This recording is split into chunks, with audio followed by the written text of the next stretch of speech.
All right. Hopefully everyone can hear me. You can see my screen. But hello, everyone. I'm Alex. Welcome to the first community office hours for the Semantic Kernel. I'm definitely glad to have you here, whether you found us through GitHub, Discord, Teams, whichever. Definitely excited to just have everyone kind of learn together to join us on this sort of journey of building with AI. If you all caught several of the build sessions, I think there's a lot of hype around sort of building this Copilot stack, and the semantic kernel is a big piece of that. So, definitely excited to have everyone here. Treat office hours as just a space for you all to come in, ask questions, share ideas, meet one another, make friends, and just grow the community. And if you haven't already, certainly go to the repo, give our project a star if you'd like, and check it out there. But before I join, trying to make sure who else from the SK team is here, if anyone. But it might just be me and Craig. So I'll give an intro to myself, and then Craig, if you can after. So hi everyone, I'm Alex. I've been on the Semantic Kernel team for, I guess, basically since the beginning, back when we were just at incubation project inside the office of the CTO at Microsoft. But we recently, we decided to open source the project in, I believe, beginning of March or so. And if I actually look at our GitHub star, whatever.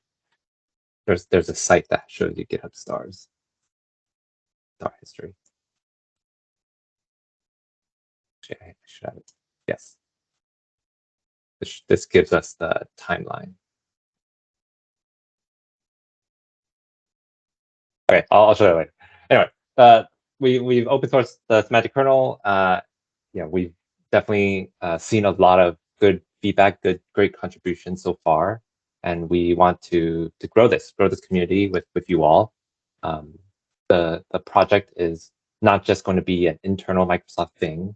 It is certainly something that we seek to offer to the community, but also grow alongside with you all. AI is a super fast, hot moving space, and things are changing every single day. So if anything, we're learning very much alongside you all. Yeah, that's me. Craig, you want to? Yep. So my focus on the team, and I joined a little bit after Alex. I have the link for you, Alex. I think I got it. I joined probably November of last year. Been at Microsoft a long time, probably almost 10 years. I think next month is 10 years for me. I originally joined Microsoft to help get apps on Windows Phone and Windows. And some of you may have had a Windows Phone at the time or know about that and how that played out. And these days, having a lot of fun with Semantic Kernel, talking to customers, both inside and outside of Microsoft, and understanding any pain points you might have or any gaps that are in the Semantic Kernel platform, and trying to find ways to make it a really good dev platform for you, regardless of what language you prefer. These days, of course, we have .NET, Python, and we now have Java on the way as well. Awesome. Cool. Well, again, everyone, we do have several questions that got submitted in, so happy to go through them. But if there are any that come up, please do. Just to kind of set there's not really an agenda, but to set the tone, again, to reiterate, the office hours are really just to be a place for you all to ask the Semantic Kernel team. It'll be myself, Craig, maybe several others will join as well. But to ask very specific questions, we can go deep in code or do whatever to really just help you better understand the project, help you make use of it in your own work. So definitely leverage this time, and all this will be recorded and shared publicly later. Okay, so without further ado, we have several questions that came in. and we can go ahead and go through them. So Ronan asked sequential planner and explaining how to use it. So I do have it pulled up tabs somewhere. But maybe Craig, while I navigate my way around, do you want to chat a little bit about? I can. Yep. Let's talk about planners at a high level. So we have a sequential planner, and it's kind of a two-step process. You ask the model, or you through Semantic Kernel, you ask for something to occur. It could be a multi-step operation. It could be a question that you don't know which plugin to invoke, and you need something in between to make sure that that question gets mapped to the correct code to then go to the model. So sequential planner, you'll have this request come in. The first thing that happens is you need to create a plan. Once that plan is created, you then need to execute the plan. An execution of the plan might be a multi-step operation. It's a loop typically. And as the app owner or the developer that's writing the code, you can decide how many times you want to allow that execution to occur. You might set a budget of 10 executions, because each time that thing spins, it's sending a message to the model, which is costing you money. Every token that goes over costs money.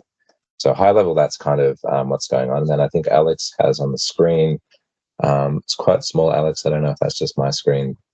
In Teams, you can zoom in usually with control and the mouse wheel or touch screen on a phone. So we've got here the email samples. Do you want to talk through it, Alex? Yeah. So we have two planners. This at least in the .NET side, we have sequential planner and action planner. I can talk about action planner later. But yeah, as Craig said, the plan concept is really about a plan creation and plan execution. So when you create a plan, or in whichever planner you would use, the idea is that it should be like human readable plan, so that you can understand what's going on, what the sequence of steps that the AI has chosen to create, what that looks like. And again, know that it can only make plans based off the skills that you provided. And skills, we are actually moving towards the plugin term, but do you think skills, plugins, maybe tools too? That's another popular term. As like these are the things that you bring into the semantic kernel, and this planner has access to those things. So it will make use of them to create the plan.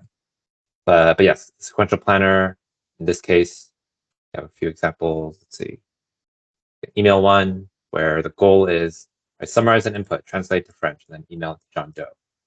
So the steps that this planner created was to use these various skills, these functions. You could see the input of several of these steps come from the output of the previous step. So that's why it's sequential in nature. But you can imagine, right, other planners can have other ways of doing this type of orchestration. Yes. I don't know if Ronan, if you're on the call, if you wanted to get off mute to share any other specific questions you had about planner or about sequential planner in particular. Or if anyone else, like if this concept is a little still foreign, please raise your hand, let us know.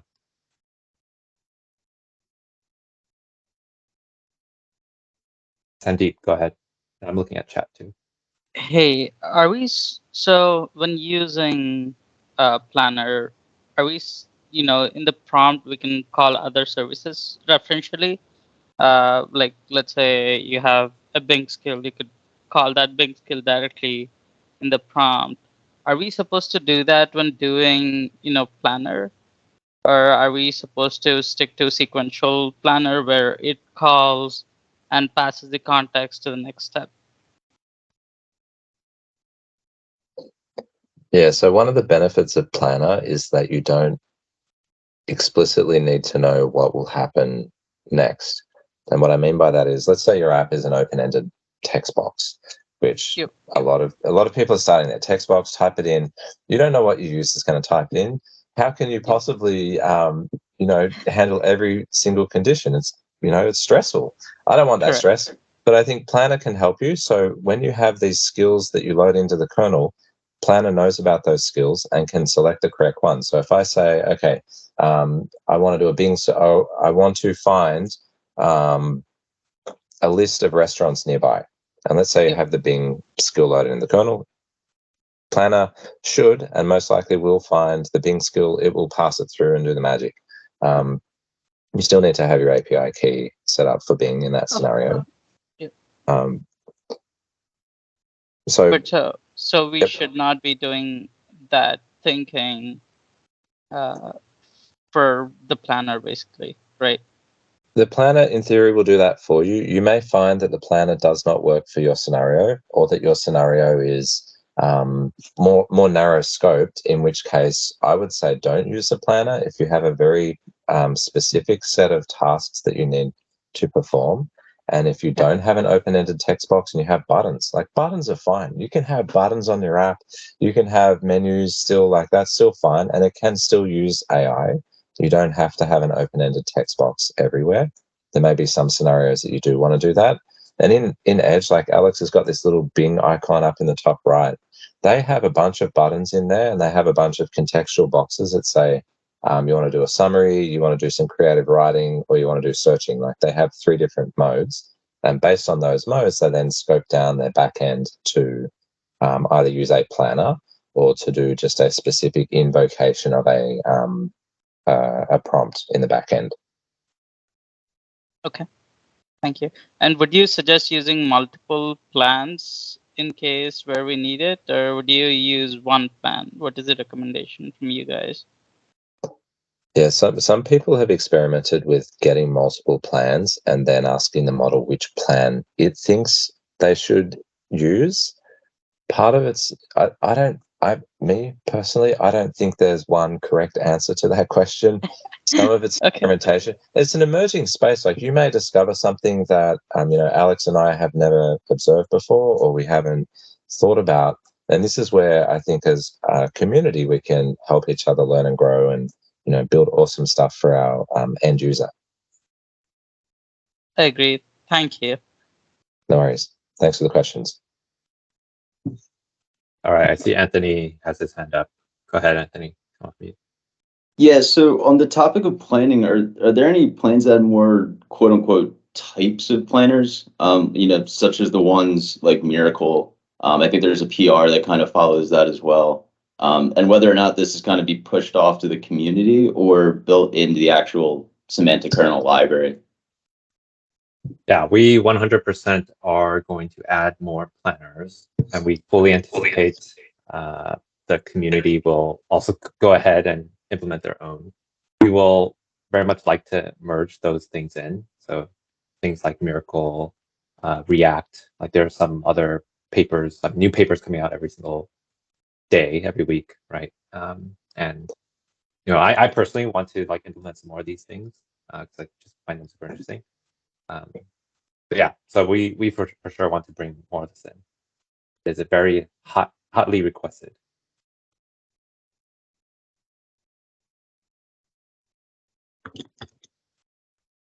Rodrigo, hand up. Yeah, thank you. Just a comment about personal experience on planners is that they behave differently on different APIs or LLMs that you're using. If you are not using like GPT-4, the complex planners are very difficult to make them work.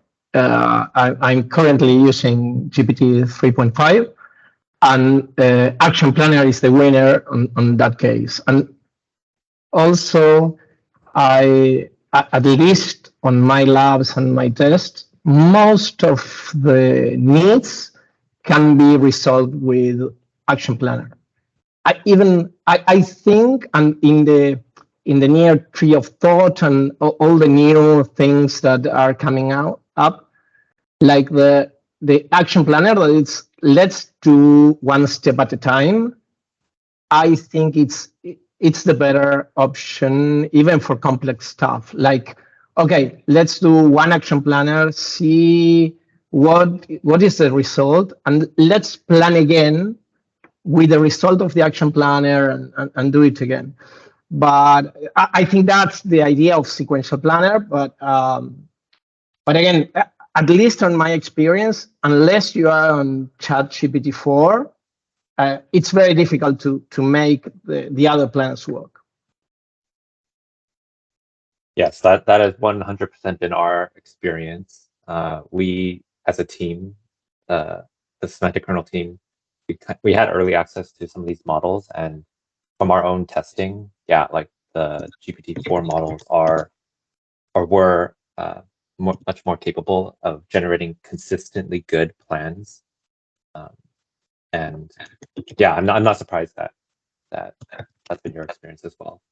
The one thing that is interesting to me is yeah, like how good is it across the different model families, not just, let's say, the OpenAI model families, but let's say from other ones, like what Anthropic has their models, obviously Google has theirs. So we would love, actually, if you all have experience with this, to share your learning, share your experiences, and we'll for sure also share those as well.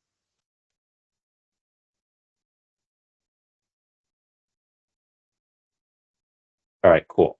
Definitely keep adding questions into the chat, but I've started to add some more into this slide deck. So HSM 207 asks a very specific, when are we going to merge this PR? So actually, I don't know. I'm not sure what this PR is. It's Weaviate, Alex. I looked at it. It's the Weaviate memory store for Python, I believe. Yeah. Okay. Yes, we are in the process of definitely going through all the outstanding PRs that we have. All these memory stores are very much on our radar. In terms of timeline, I can't specifically say. It's just when we get to it, but we are getting to it. And yeah, I know. It looked pretty good, Alex. Like, I think it's waiting. We can ping Abby. I think Abby's driving this one. It looks like it's mostly been approved. The code is currently out of sync with main. And I know that on the Python side, there were some changes planned, I think, around the memory store implementation to better align it with the changes that were made in the .NET side of things. Got it. Yes. So short answer, we will get to it, and hopefully very soon, because I know it's been out for, I guess, for a while. But thank you, HSM 207, for the PR. Okay. Next question. Alberto asks, how do we capture actions or intent from a conversation using a planner? Or do you want to start with this? Yeah, so we have some things that are doing classification of prompts. Classification of inputs independent of planner. So how do we capture actions or intents from planner? I'm not sure if this person's on the call. I'd love a clarification on that question, if they are. Yes. Alberto, if you're here, please get off mute. Otherwise, we can make some assumptions. I mean, I don't to me, Alberto.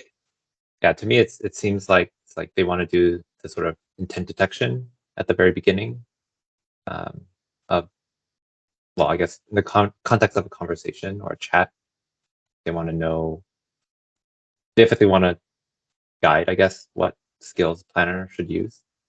Yeah, well, I think that's what planner's doing anyway, right? Planner's working out what you're asking it to do, the intent, and the actions you want it to take, and then it's finding the correct plugin to go on in both. I think that's what it does.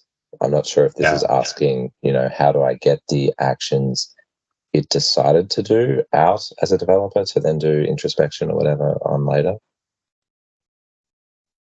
Yes. Yeah, that's a good point.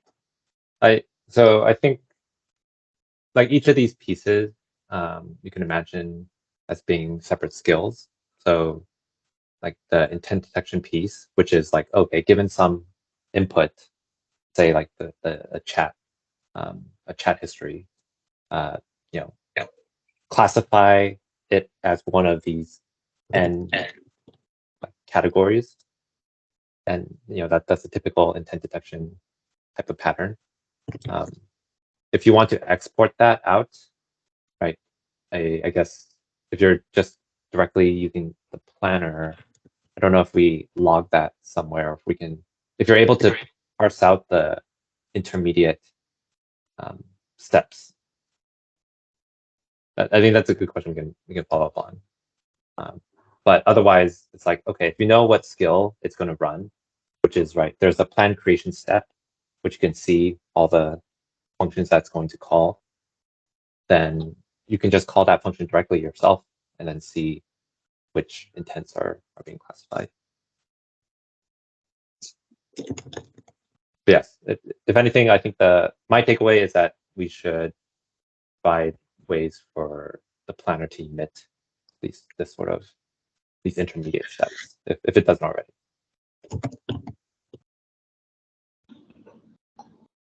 Okay, Manakindo, go ahead. Yes, hi Alex, thank you.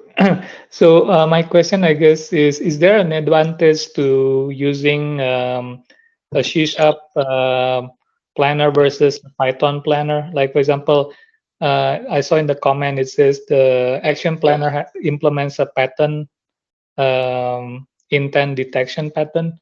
So if, let's say, we as a company, we decide to go with the Python planner because that's our skill set, will we be like losing some capability in the planner? In general, the C# side is further along. So like the order of how the semantic kernel started was C# first, then very soon after Python. But Python's been playing catch up. So you will see like this action planner, sequential planner, like those are different than what you find in Python. But that's, we want to narrow that gap. So like the current Python planner is just a very simple, it's more or less a sequential one, actually. So I would say that it's your choice, which language you're best or you're most comfortable with, you and your team.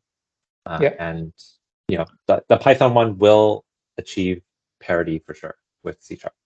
That is our goal. Okay. There will be some maybe some like nuances or things that maybe only one language will have, and that's because of the particularities of the language. So, but yes, this planner basic one, more or less a sequential one that you can find in Python. Okay, but there is a plan to continue adding more planners in Python. Yes. 100%. Okay. All right. Thank you.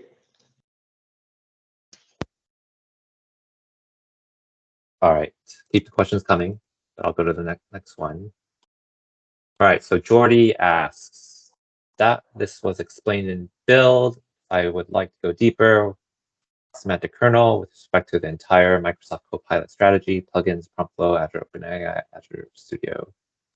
Okay, this first part, I think it's more or less saying like, okay, where does semantic kernel fit in with the overall Copilot stack? I wish I had the slide with me. I don't know, Craig, if you have that somewhere. We were just talking about it amongst ourselves, but just to I guess share out, right? It was announced at Build, right, from Satya and Kevin, my CEO, CTO, that semantic kernel will be the orchestrator piece of the Copilot stack. And what that means is, it's going to be directly integrated into Azure. So things like, yes, the Azure Studio, prompt flow, the Azure Cognitive Search, like vector. Yes, awesome, great. Thanks for pulling this image, Sandeep. Actually, I'm going to copy it.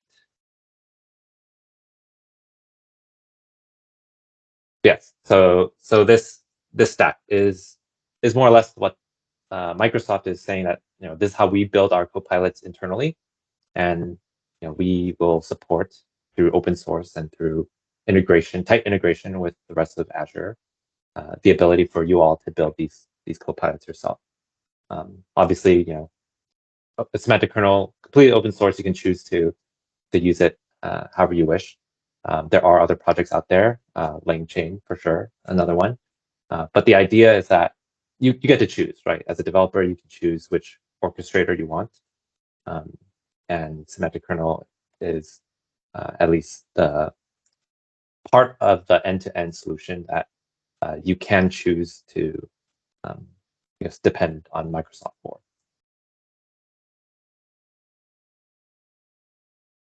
In terms of plugins and prompt flow and some of these other things, so plugins, I think, caught fire with ChatGPT, right? OpenAI and their announcement for plugins, and we also, or at least Microsoft as a whole, is adopting plugins as like the terminology as well as the standard.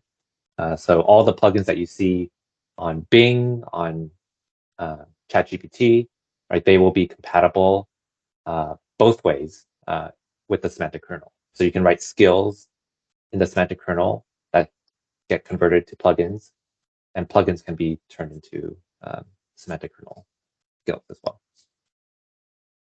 Prompt flow is a new thing. It is like a visualizer or visual.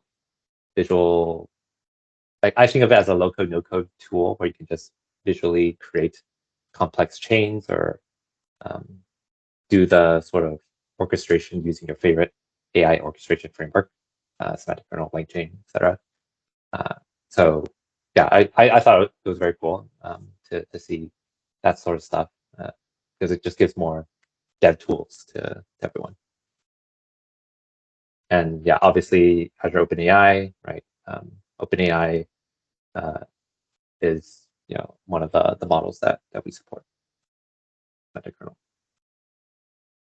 Okay, Jordy's second question: understand how to get the most out of SK, how to incorporate into my set of mobile applications based on .NET. Craig, expert on mobile.NET. Mobile.NET. Sorry, I was multitasking, typing in chat. Okay. How would it fit in semantic kernel? Yeah, so the tricky part here is, unless you're using a model that runs on the device, you need to have a key somewhere. So when you have a key somewhere, you got to protect the key. If you have the key at the client and you don't protect it, then someone can take your key and they can go and use it, and they can spend a lot of money on your behalf. So typically there's a service in the back end that's running that has that key with it. So you would do the same thing you do with any other application you write on a mobile device. You would have a back end service. That's where semantic kernel lives. It does not necessarily live at the device. However, if you do have a model on the device that is local and it doesn't need a key, then you could use semantic kernel on a device. Someone's just banging on my door. Give me 1 second. Sorry, I'll be right back. Yeah, I guess. Is anyone else here? You can just raise your hand. Building mobile apps and maybe .NET mobile apps. Oh, cool, Mike. Mike, if you want to get off mute and share like the experience or what that. Sure. Currently we're building a sort of Maui app for social care. So we're looking to integrate semantic kernel so we can ask questions about the social care system, help people navigate and sort of this really complicated social environment. So I've started with, I think this is where Jordy's coming from, is so I've literally, to get this working, I've sort of integrated it into my client, which is obviously not where I want to put it. So I'm in that process of trying to look at how I transfer that into the cloud.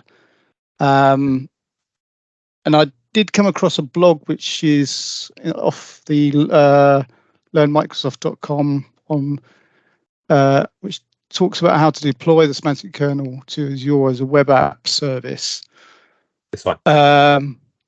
Which it was fine and absolutely works fine. You deploy it all in there, it all works. But then I've totally got lost as to what the purpose of it is. So once you've deployed it, I can't work out actually how I'm supposed to integrate with those services. So there's something missing from that blog, I think, about explaining how you as a client might integrate it.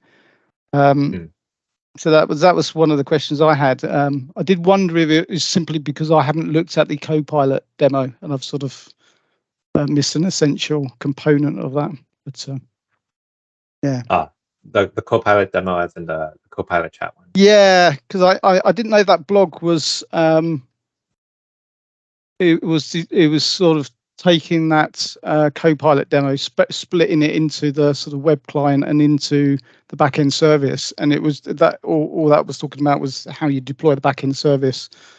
So therefore, if I plugged the Copilot front end into what I've now deployed onto Azure, that would all work. But it would still leave me with a sort of a little bit of a challenge of then sort of rewriting that client interface. Obviously in .NET rather than web client. But yeah, I mean, it sort of the things that I guess the sort of things I've learned from exploring the semantic kernel so far is creating a system prompt is quite challenging. So yeah, trying to get that prompt to be effective. So I've started looking at when you apply the system prompt, you can get quite good results, but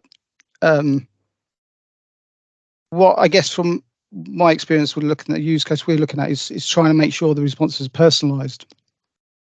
So we're starting to think about how we can inject facts about the user who's asking the question, which is, on the face of it, sounds good because you think I actually get a personalized response. The challenge is, though, you're starting to leak personal information when you start doing that. So thinking about approaches to minimize that. So I've been thinking about using a sort of templating approach where rather than passing someone's name, you passing a placeholder. So you say like user.name and try and get the response to return as if user.name is their name, and then you could like rewrite those sort of key information facts just to give you a more personalized response. I haven't dug too deeply into the planner, but one of the things that I started thinking about was how if you've got lots of skills, is there a way to tag those skills in a way that the OpenAI or the planner can give you a better response? So things like indicating whether one skill is more performant than another would be interesting. And I guess you could do that in the description, but I did wonder if you might be able to create some metadata alongside it that might be more useful to pass along. Yeah, that's my brain dump of the stuff I've learned. No, that's awesome. A lot of good stuff there. I think the last point is, or the last one that you mentioned. I think it's a great planning strategy. I think it's about how you incorporate that information into the prompt, right, that you're setting to OpenAI or the model. And yeah, I think either weighting skills or somehow emphasizing like, oh, use these skills over the other ones. You could try to manually do that or like prompt inject that in. Or you could just, if you know ahead of time the skills, you could just say, hey, planner, make use of these. You may have access to some other skills too, but focus on these core ones. I don't know. Yeah. Yeah, it's all good stuff. I mean, I did wonder actually if caching plans was a good idea as well. So like caching them into a vector database and like searching vector database to see if there's something that has a pre-planned a cache plan. I didn't know if I was just going off on a wild, crazy thought there with that one. I love that call out. I think there's actually not been enough thought from the community in general around caching of these things, because the time it takes to go to the model, it's slow, it's expensive, and if you get the same question multiple times with a temperature of 0, you want the same response in theory, right? So there's opportunity. Someone did mention something on the GitHub about, I can't remember the library. There was some library that does exist that does some caching around LLMs. But I think that's an interesting thought around the plans themselves, even, caching the plans. I hadn't thought of that one. So interesting. Yeah, I'll let you know how I get on with it. Greg, before we go to the next topic, do you have any just quick guidance on, I guess, this web app service piece, how to The deployment side?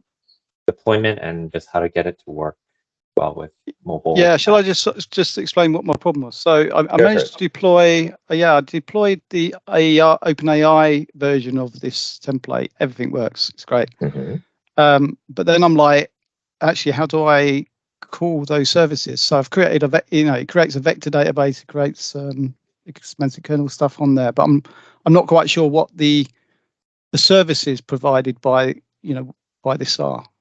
Obviously, I know that where there's a vector database, and I don't know how to connect to that. But it was more like, how do I call the semantic kernel ask function? I guess it's not clear. Yeah. Okay. Yep. So I think Copilot Chat is the sample that leverages the semantic kernel as a service, which we're calling it, and really you're deploying it yourself. So we're not hosting anything for you. You're running your own service. This is a simple way that you can look at how the front end calls the back end. I don't know if front end is unfamiliar to you. If it isn't, then you can go in and look. You can do it without the front end, and then you choose like API key authentication, AAD authentication, or no authentication, which is a bad idea. But to test it, that might be okay. And the endpoints that it calls, so you have the ask one. Where is it? Try and find my code as well. We have controller, semantic kernel controller. Yeah, maybe can I snag the screen for a second, Alex? Yeah. Let me just grab it quickly. Share this one. Okay. So I've just got the sample. I've got a flavor of this, so hopefully a recent one. I'm going to pull down. This is a Copilot Chat Web API sample. So I'm just in the sk.net solution. I expand samples. I go Copilot Chat Web API. Then under controllers, we have this semantic kernel controller. This is I think, this is a basic thing you would call. You would call this route skills / name of the skills / functions, name of the function, invoke. And then from Postman or whatever it is you're using to invoke it, your mobile app, the backend would then call the model. It would do something. It would return the model, the ask result model back to you. So you get this JSON back, and you'll do something with the value that's come back to you. If you want to do something more involved, we have the Copilot Chat folder here as well, with a bunch of stuff inside it. It has a bunch of controllers. And this is the thing that Alex had on the screen earlier, where there's the ability it's like your own Chat GPT thing that you can deploy, the front end and the back end, and you can have your own documents ingested. So you have your own context based on those documents in the deployment that you have.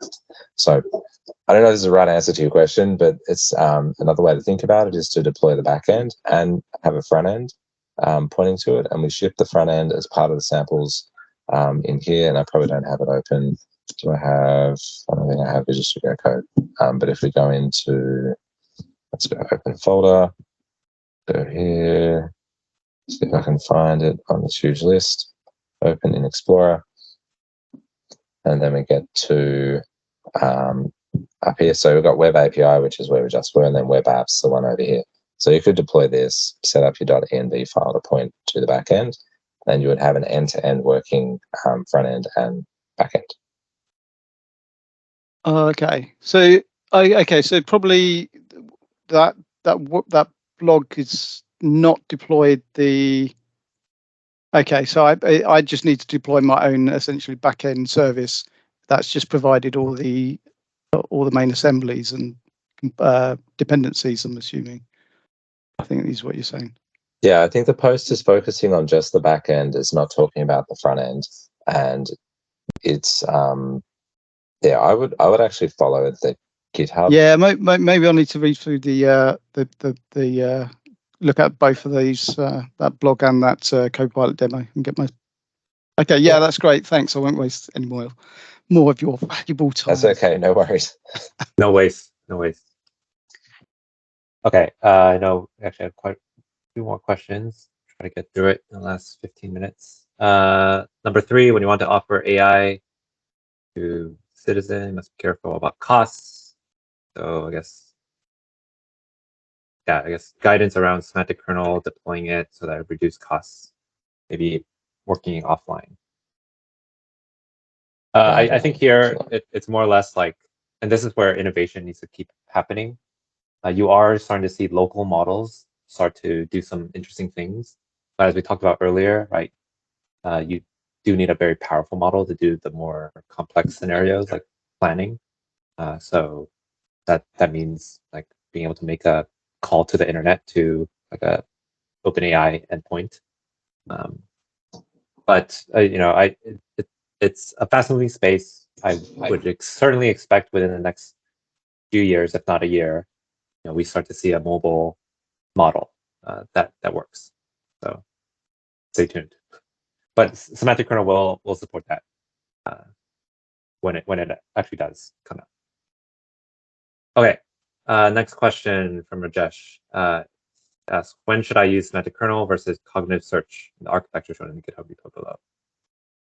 So this GitHub repo looks like, okay, I see. Azure Cognitive Search. So let's see. I mean, this post was made in March.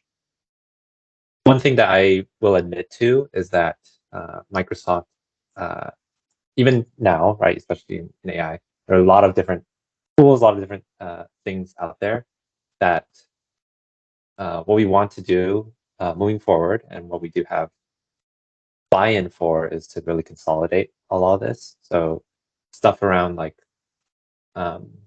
semantic kernel embeddings versus cognitive search. So this in particular, if there's divergence, well, one, we'll consolidate it. But two, there's maybe one detail about this is like, okay, with the semantic kernel, yes, you can hook up your own embedding service. You don't have to use the OpenAI one. You could also hook up your own memory store, right? That you could use a third-party vector database or SQLite if you want, or something like that. But the Microsoft like first-party solution, if you will be Azure Cognitive Search. So if you want effectively like all that managed for you, right? That's the answer, or that's the guidance. So yes, this is a fast-moving space. That team is moving quickly, and you will see more semantic kernel everywhere. Okay. Next question, Anthony asks, when creating custom native skills, it's unclear what the standard for the return type should be. While SK primarily operates on strings, there's quite a few places Copilot where the skills return the SK context itself. Can we get some clarity on the pros and cons of each return type? Right, do you want to take this? Yeah, the kernel in general is string in, string out. So we started with text. We then added support for a bunch of other different backends. Copilot chat, I didn't realize that we were doing some return SK context. I didn't realize we were doing that. I think the reason you would probably want to give back the context is it also has the context variables inside it. So if you're just giving back the string, you're just getting the result. You're just getting, do something, bang, here's your string. If you return the SK context, then you get the result and you get all of the context variables, and you can use them in a subsequent invocation to do something useful. So yeah, I don't know that there's any it's not bad to do one or the other, I think, is maybe what the question is asking. Sven, you have your hand up. Yes, that is going in the same direction. The question is that your recommendation if I want to pass complex types between those functions? So, like, for example, if I do an embeddings query and I get multiple results and I want to process like one of them, and if it's not sufficient, I take the second one and I want to pass them through my functions. Yeah, I think semantic kernel is currently weak when it comes to complex objects. My initial instinct is to use JSON. So have anything that comes back with more than one result or more than one possible choice, just in a JSON format that you know for subsequent skills or wherever you're going to use it next, that you need to deserialize and then do something with. If you stick with string in, string out, you'll be like, I won't say future-proof, that's not the right word, but you likely run into less challenges. I want to chat with Devis and some others maybe about this later in the week, Alex, and see if they have better guidance on this. But that's like my gut instinct says, you can't go wrong with JSON. When we started doing images, we're using base 64 strings to go in and out because we didn't have a way to do byte arrays in and out. So we went base 64 string. And so that's kind of what I'm biased towards at the moment is JSON or something like that. Yeah, thank you. Good question. All right, Sandeep asks, watching sessions on Bill, prompt flow, SK is part of prompt flow. Would it be the same as putting SK as part of our code as you did today, or will it have limitations in flow? So I think prompt flow is still pretty early. I haven't actually gotten to play with it myself, so can't really answer that specifically, other than we'll have to see. We'll have to see what that experience looks like. So yeah, and we do talk to that team. Like we're not islands unto ourselves. Alex and I did meet with them last week to talk about some of this stuff. I do see some advantages there though, like having variances of prompts and things like that. Yep. And also testing, that would be very beneficial. Yep. Having different variances of prompt instead of having it in code, and just generate an endpoint and give it to other teams where they can use it, right? Yeah, it feels like a better together story. Yeah, and we also are we have some parallel efforts going on to firm up the experimentation side or data science side of creating skills with Semantic Kernel. So yeah, I would say stay tuned for more on this topic. Okay, Mike asked, consider visualizer for a plan. I think short answer is yes. We have in the Copilot chat, we actually do visualize it a bit, at least showing off what the plan steps look like. But I think that's a great idea. And yeah, if anyone wants to, take a stab at trying this out, we'd love to see it. Yeah, we've also talked about it from a debugging perspective. How do I make it easy to understand what's going on as a developer so I can then debug it and make it easy? And this is not just planning.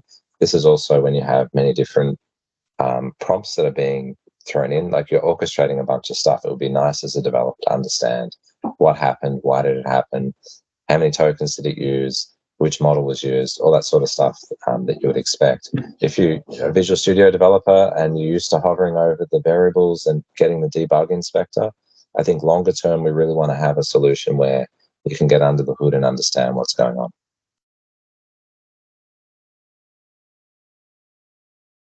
All right. Rajesh asks, how do I get the service ID for deployed model in Azure OpenAI service? Yeah, I think a bunch of these, Alex, I replied in the chat too. So this one, okay. Yeah, that one, you don't need the service ID. You can just ignore it. Cool. LangChain, yes. More or less, the answer is we are both open source projects that probably fill a very similar need. I don't know what the roadmap is for LangChain, but for Semantic Kernel, as we talked about in the Copilot stack, it is going to be part of this the AI orchestrator that you can choose to maybe swap in and swap out if you want to bring in LangChain or something else. But Semantic Kernel will have, at least from Microsoft's side and Azure side, the full like end-to-end integration. Okay. Rodrigo asks, we plan to obtain the complete response from the AI API. We're going to get the tokens used for requests. Yes, we talked about this internally, and we are gradually exposing more of the output out. So, but yes, this is a good question, and we are tracking it. All right, Ken asks about generating image in DALL-E. So I see Craig posted a slide. We also have, link. We have, you all haven't seen, we actually do have support for DALL-E on the .NET side today. So you can add an image generation service. So yeah, I think it's only open. It's only OpenAI. I think, Alex, is the technicality. Okay. It does not support DALL-E, which was recently announced on Azure OpenAI, and I believe we have a PR that someone has done for us that will very likely come in soon. Got it. Then yes, coming soon. Sandeep asked, are MS Copilots actually using SK behind the scenes? The answer is yes, and more soon. More and more. Eric asked, would be cool if chat history message interface. You could attach additional metadata to each message in history, how many tokens contains. Yeah, can you explain more about this, Eric? If you're on the call, feel free to come off mute or drop a message in the chat.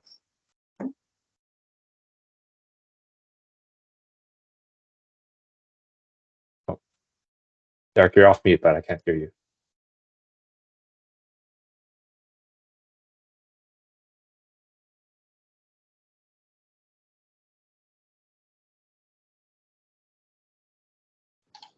How about that? Is that any better?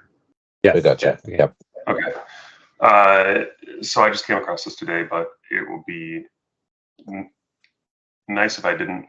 Basically I'm maintaining a chat history, right? And I wanted to say truncate the earlier messages in the history. Mm-hmm. I don't really know how big the in terms of tokens the previous ones are, or any other kind of context around, like, oh, what's the date that message was put in, like that kind of thing. So I feel like if the chat history was generic or something, you could potentially add in a lot more context to that history and kind of store that in a serialized format. And we're talking about Copilot chat here? Right. Okay. Yes. Okay, yeah, I love it. The team is currently thinking through some improvements to the models that I'm used to store this. So I'm actually going to mention this to them. So you would like to know how many tokens, or even just the length of it, like, or you want to be able to control that. So you want an interface used for the model so that you can extend it and add additional properties that make sense for your scenario.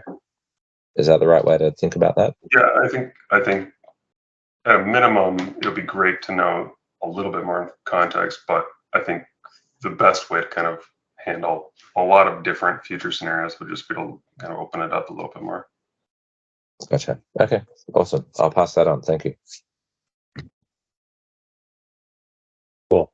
Last couple minutes. Sven asked, current planner option to stream output while processing the plan. Or would you recommend having the plan do all the prep? The plan answer forming part be streamed to the front end. Yeah, that I think has already been answered in chat. Okay, awesome. Thank you again. Cool. Okay, last question, Rajesh. Expected release plan schedule for SK. So effectively, we do a weekly. We try to do a weekly like NuGet pip package release. Sometimes we don't always meet that, but that's our goal, to do it weekly. We are talking about, and hopefully should soon be implementing, a sort of like nightly build. That's just like every day, it'll just publish the latest, so that if you really want to use the bleeding edge of Semantic Kernel, you can. But more or less, that's what our schedule is. So yeah, GitHub is the source of truth.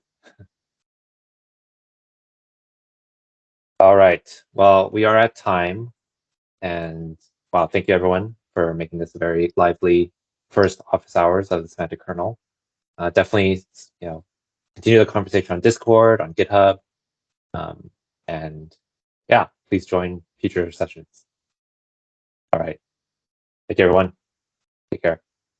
Bye-bye. Thank you. Thank you. Bye bye.